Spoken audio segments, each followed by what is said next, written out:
Ano ka na?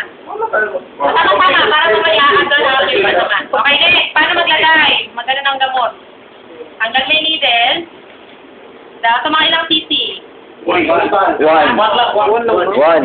Five sa mga practice mo. Okay, ganyan siya. Tapos, i-ano mo siya, pull mo yung plunger. Sabi naman lang.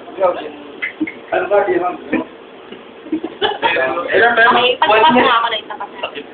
Okay, nandahan nyo iba yung gagamitin mo sa pag-aspirate ng gamot sa pang-i-inject mo. Bakit? Magkaibang needle. Ano pa? Tayo sa pinantusok mo. Matalim ka lang ako. Serious? Wait, di ba mo? Baka makurol na.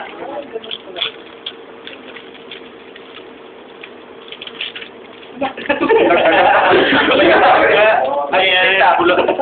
May hangin ba? Okay, so magkaiba. Kasi ito mama. At sa kabila, sa kabila. Meron siya mas May parang punit na yan. Ay, susyo na. Kabado ka na agad. Ayan. Then, lagay. Okay, nga pala, dapat tanggalin mo yung bubble. Kasi pag yan, umano sa sistema mo, pwede yung mag-glass top. Okay, so gano'n. Tumitigil. Kaya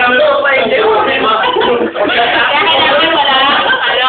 Pero, kung masahin nyo, yung bubbles naman yan, dapat natanggal, ano. Pero mga mga paper na yung mga 10 cc ng bubbles. Tsaka sa swero, di ba? Pinipitik. Na ano, di ba sa swero? Di ba pinapalabas yung mga bubbles? Kasi pwede umano.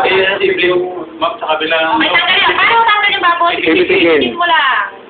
Hindi ba yung binibigay? Dalawa yung sinimatay. Binibigay ba yung kabila? Nag-inject ko na ba sa kabila? Ako sa sila? O, naku sa isa lang tao, isip na. Okay na? Ayan. 1 cc na ba yan, ma'am? Ganyan karami? Ayan, one na yan.